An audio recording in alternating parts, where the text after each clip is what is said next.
जय श्री कृष्ण। चॉकलेट की दुनिया में आपका स्वागत है। आज हम लोग एकदम नई रेसिपी सीखेंगे जो आपको कहीं पे भी उस टाइप की रेसिपी देखने को नहीं मिलेगी। वो हमारी कंपनी की सिग्नेचर रेसिपी है। तो मैं आपको सारी टिप्स एंड टेक्निक्स बताऊंगी और बहुत ही बढ़िया और बहुत टेस्टी चॉकलेट्स बनती है। हाँ, थोड़ी लंबी है, थोड़ी लेंदी है और थोड़ी टेक्निकली आपको ध्यान रखना पड़ेगा, पर मैं पूरा स्टेप बाय स्टेप सिखाऊंगी और आप उस तरह से बनाओगे तो कोई प्रॉब्लम नहीं होगा। और इस रेसिपी की नाम हम लोगों ने अभी तक नहीं रखा है, सिर्फ ऐसे ही हमारी सिग्नेचर चॉकलेट के हिसाब से चलती है। तो अगर आपको लगे कि ये नाम रखना है तो आप नीचे कमेंट बॉक्स में मुझे ज़रूर बताइए। और जो मेल्टिंग प्रोसेस है वो भी हम लोगों ने उसकी लिंक अंदर रख दी है, तो वो भी आप देख लेना। तो चलो हम लोग ये चॉकलेट बनाना शुरू करते हैं। अब हम लोग स्टार्ट करते हैं। सबसे पहले ये हमारे पास आलमंड है, ये कच्ची आलमंड है, इसको हम लोग रोस्ट करेंगे। मैंने पहले भी बताया था, कोई भी आप ड्राई फ्रूट लो तो उसको हमेशा रोस्ट करके लेना है ताकि अंदर का मॉइस्चर निकल जाए। हल्का सा इसको रोस्ट कर देंगे ताकि उसमें क्रंचीनेस आए।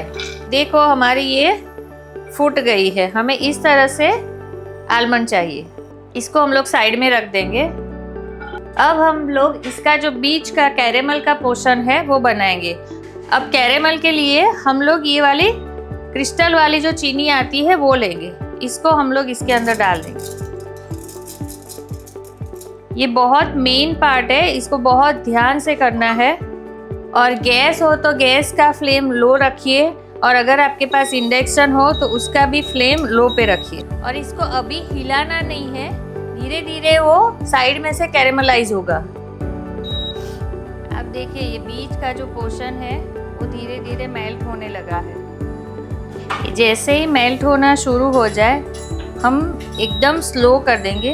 हल्का सा देखिए कि हल्का सा ब्राउन होने लगा है। इसको हम लोग मिक्स करेंगे। इसको कैरेमल बोलते हैं। मैं आगे आपको, अगर आपको कैरेमल की रेसिपी सीखनी है तो मैं पूरी रेसिपी उसकी बताऊंगी। ये देखिए ब्राउन होने लगा है। ये चॉकलेट खाने में बहुत ही टेस्टी लगती है और आपको इस तरह की रेसिपी कहीं पे भी नहीं मिलेगी देखने को। ये जब भी आप बनाओ तब थोड़ा पेशेंस रखना पड़ेगा, क्योंकि एकदम जल्दी से मेल्ट भी नहीं होगी और गैस फास्ट कर दोगे तो वो जल जाएगा। ये मेल्ट हो रही है, तब तक साइड में हम लोग बटर है और इसको हम लोग, ये क्योंकि कैरेमल हमारा स्प्रेड करना है तो इसके ऊपर हम लोग ये बटर लगा देंगे ताकि वो निकल जाए। अभी हमारे पास देखो ये अच्छा सा मस्त सा गोल्डन ब्राउन हो चुका है। आप देखिए, बस इसी टाइम पे अंदर हमें डालना है बटर। सॉल्टेड बटर लेना है। 4 चम्मच अगर चीनी है तो आधा चम्मच हम लोग सॉल्टेड बटर डालेंगे। और हल्का सा हमारे पास नमक है, ये सी सॉल्ट है, वो भी डाल देंगे।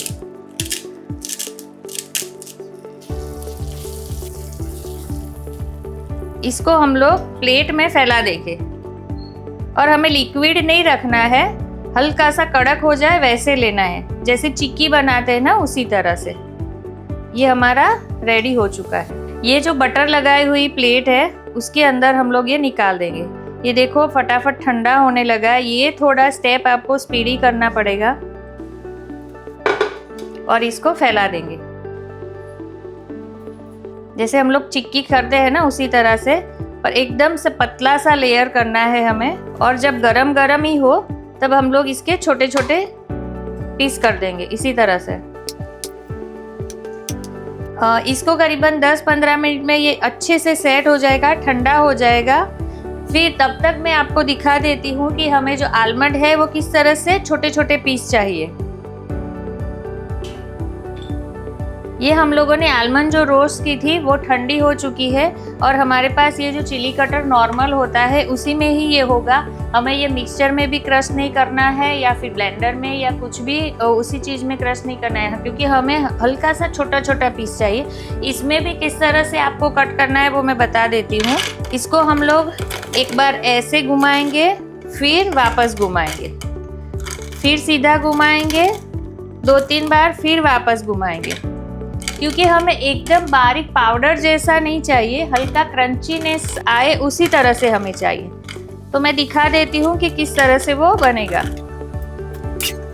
इस तरह से हमें एकदम बारीक नहीं चाहिए, इस तरह से छोटे छोटे चाहिए। और अगर ये थोड़ा बहुत बारीक हुआ है तो हम लोग निकाल देंगे। हमें इस टाइप का चाहिए, एकदम जो बारीक हो वो नहीं चाहिए, पर ये हल्की क्रंची नहीं चाहिए, वैसा चाहिए। ये परफेक्ट है। हमारी जो सारा वो हम लोगों ने सब रेडी कर दिया है। अब इसको किस तरह से असेंबल करना, किस तरह से पूरा चॉकलेट में लेना, वो मैं बताती हूँ। ये हमने जो क्रंचीनेस लिया था, इसको हम लोग पहले यहाँ पे नीचे डालेंगे, पूरा भर देंगे। फिर हम लोगों ने जो ये कैरेमल बनाया था, आप देखिए कितने आराम से निकल गया है और कितना बढ़िया सा क्रंचीनेस आया है। अब देखिए,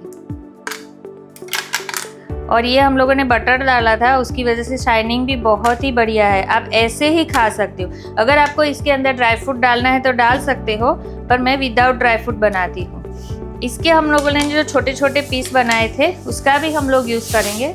ये मेरे पास मेल्टेड चॉकलेट है। ये मैंने सिर्फ डार्क चॉकलेट ली है, क्योंकि हमारे पास जो हमने कैरेमल किया था वो हल्का सा मीठा था, तो उसकी वजह से हम लोगों ने ये डार्क लिए ताकि ज़्यादा मीठा ना हो जाए।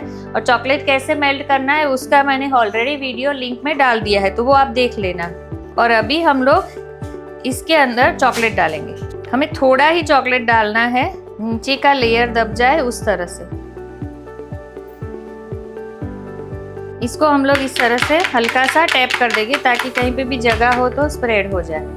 फिर उसके बाद हमने जो ये छोटे छोटे पीस किए थे, ये वाले इसके बीच में रखेंगे। ये हमने सारे पीस उसके अंदर डाल दी है। अगेन हम लोग इसके ऊपर चॉकलेट पोर कर देंगे। ये हम लोगों ने पूरी चॉकलेट ऊपर कवर कर दी है। इसको हम लोग फिर से टैप कर देंगे।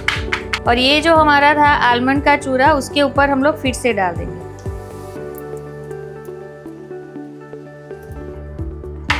इसको फिर से हम लोग टैप करेंगे। थोड़ा बहुत इधर उधर होया हो तो ठीक कर देना।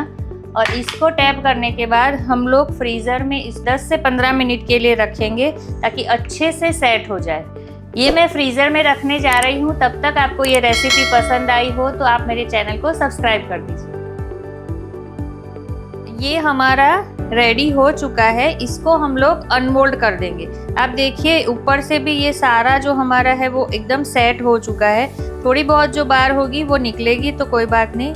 ये मैं फिर से दिखा देती हूँ। ये हमारी चॉकलेट जैसे रेडी हो चुकी है, तो देखो आराम से निकल जाए। मैंने ये स्क्वायर मोल्ड लिया है। अगर आपके पास कोई बड़ा सा बार बनाना है तो आप वो भी ले सकते हैं, पर मैं ज़्यादातर स्क्वायर मोल्ड में करती हूँ। ये हमें बीच बीच में ऐसा चाहिए ताकि उसकी वजह से पीछे जो है क्रंचीनेस वो दिखने भी चाहिए। इसको मैं काट के भी दिखा देती हूँ। ये देखो हमने काट दिया है बीच में से। एक ये हमारा आलमंड का लेयर है, चॉकलेट है, फिर ये कैरेमल का लेयर है, फिर उसके ऊपर चॉकलेट और ये क्रंचीनेस। इस तरह से हमारी चॉकलेट पूरी रेडी हो चुकी है। इसको किस तरह से पैक करना है वो मैं बताती हूँ। इसको हम लोग फॉइल में पैक नहीं करेंगे। अगर फॉइल में पैक करेंगे तो इसका जो डिज़ाइन है वो सारा दिखेगा नहीं। तो हम इस तरह से जो ट्रांसपेरेंट छोटी सी पॉलीथीन आती है जो फूड ग्रेडेड होती है वो लेंगे। और जब भी आप इसको अंदर डालो पॉलीथीन में, तो फ्रीज में रखी हुई चॉकलेट डालना ताकि बिल्कुल मेल्ट नहीं हुई हो, तो अच्छे से ये पॉलीथीन में चली जाए। और उसके ऊपर ये लॉक आता है, उसको खोल के आप दबा दीजिए। ये इंडिविजुअल पैकिंग हमारा हो चुका है। आप देखिए बहुत ही सुंदर दिख रही है। और इसको हम लोग फिर बाद में दिखाते हैं किस तरह से गिफ्टिंग पैक करना। ये हमारी सारी रेडी हो चुकी है, पैक कर दी है। और फिर इसको किस तरह से रखना वो मैं बताती हूँ। नॉर्मल से इस तरह से बॉक्स मिलता है और इसको हम लोग कैविटी बोलते हैं। ये रेडीमेड ही मिल जाता है बाजार में। इसके अंदर हम लोग ये सारी चॉकलेट रख देंगे। हमारी चॉकलेट रेडी हो चुकी है। आप मुझे कमेंट बॉक्स में बताना इसका नाम क्या रखना है। मैंने पहले भी बताया था। अभी मेरा फेवरेट पार्ट, गिफ्टिंग आइडिया। इसमें मैंने बहुत नॉर्मल गिफ्टिंग के हिसाब से दिखाया है। आपको इस तरह से जो कैविटी आते हैं उसमें डाल दीजिए। उसके ऊपर जो ये आता है इसको लीड बोलते हैं। ये ट्रांसपेरेंट होता है और ये बाजार में आराम से मिल जाता है और ऑनलाइन भी मिल जाता है। उसके ऊपर आप ये लगा दीजिए। फिर इसके बॉक्स का ये जो कवर है, तो बॉक्स में हम लोग इस तरह से डाल देंगे। देखिए हमारा ये रेडी हो चुका है। उसके ऊपर हम लोग ये छोटी सी रिबन लगा देंगे।